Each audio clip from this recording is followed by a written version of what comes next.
Africa has recently seen a change in precipitation patterns and an increase in extreme weather events. On May 14th, heavy rains hit the Ghanaian capital, Accra. Rainfall reached about 25 liters per square meter.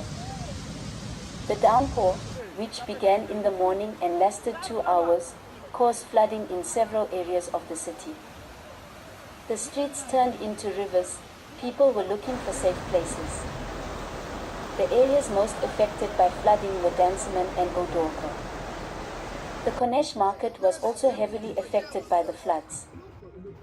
The incident caused numerous traffic jams. Many cars and motorcycles got stuck in the water.